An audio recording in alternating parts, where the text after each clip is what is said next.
que serait une vie sans espoir? La musique pour moi, c'est la vie, c'est l'espoir.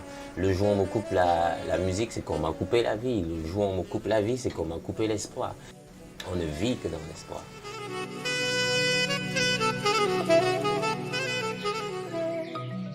Je m'appelle Oyuno Alain Rodrigue, mais je préfère bien Alain Oyuno.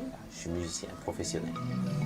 Retourner un peu dans le passé, nous Ouais. dire qui t'a poussé à faire de la musique ou bien qu'est-ce qui t'a poussé à faire de la musique? Ce qui est important à savoir, c'est que je viens d'une famille très religieuse et mon père était super bon musicien.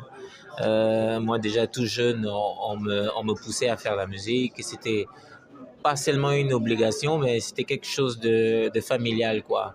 Et on était dans la chorale, au gospel, et c'est comme ça que j'ai fait vraiment mes premiers pas et comme ça que j'ai baigné dans l'univers musical. Ouais. Alain?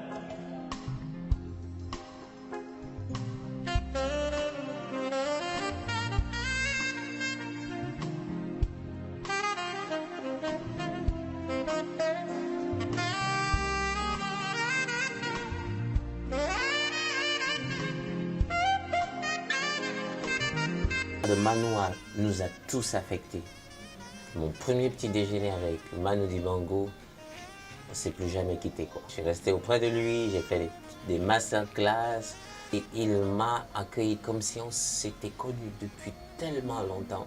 C'était mon idole. J'ai joué avec Manu Dibango, il m'est arrivé même de faire le son de son saxophone.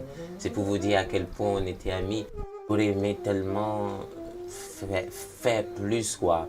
Quand je dis faire plus, c'est que lui montrer que voilà, tu as une jeunesse aujourd'hui qui est fière de ce que tu as pu nous laisser comme héritage.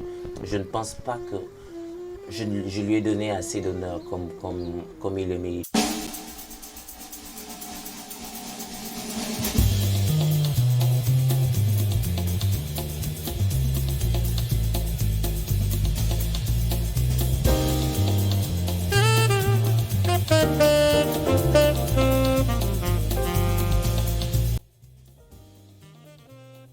Coup de cœur un peu sur le dernier projet de Alain Oyono, Transcendance, qui est sorti depuis quelques temps et je l'ai découvert un peu ce mois, au début de la semaine.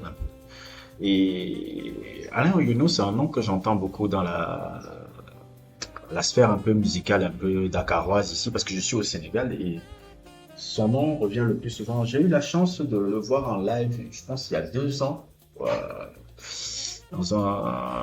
Il y a un truc qui s'appelle la cave du Jollof. Généralement, il y a des performances musicales là-bas. Certaines fois, il y a du jazz là-bas. Et la deuxième fois, c'était un autre, pas un pub, mais un équivalent un peu de truc un peu resto qui s'appelait le Baladio, qui était justement si je me rappelais à l'époque, le Baladio, c'était là où il y avait généralement les performances d'artistes sénégalais qui venaient là-bas. Et Alain Yono qui vient du Cameroun, est aussi, si je me trompe pas, un des musiciens de la troupe de Youssou N'Dour depuis, je pense, 2014, si je me trompe pas, comme la vidéo le montrait. Et son album, je l'ai découvert cette semaine, qu'il a un album qui s'appelait Transcendance. J'étais pas au courant de ça, je suis tombé ça par hasard, là, par suggestion de Spotify et tout. Et j'ai décidé de l'écouter et ma foi, il est franchement génial.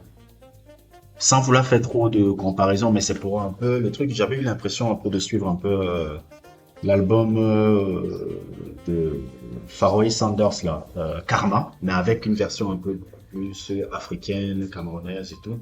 Les influences de Manu Dibango sont évidentes, on peut le ressentir un peu.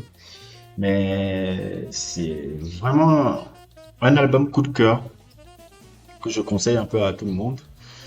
Il est disponible sur toutes les plateformes. Je ne sais pas quoi dire d'autre un peu sur le personnage. Le personnage est assez attachant par rapport un peu à son parcours. On m'a souvent dit, pour beaucoup de gens qui le connaissent, qu'il est très humble et très ouvert d'esprit. J'ai pas encore eu la chance de converser avec lui. Je l'ai juste vu au loin dans certains lives que j'ai vus. Mais franchement, son album Transcendance, c'est quelque chose que je conseillerais à tout le monde.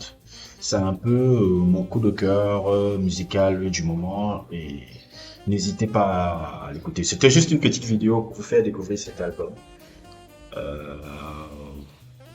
Passez une bonne soirée à tous.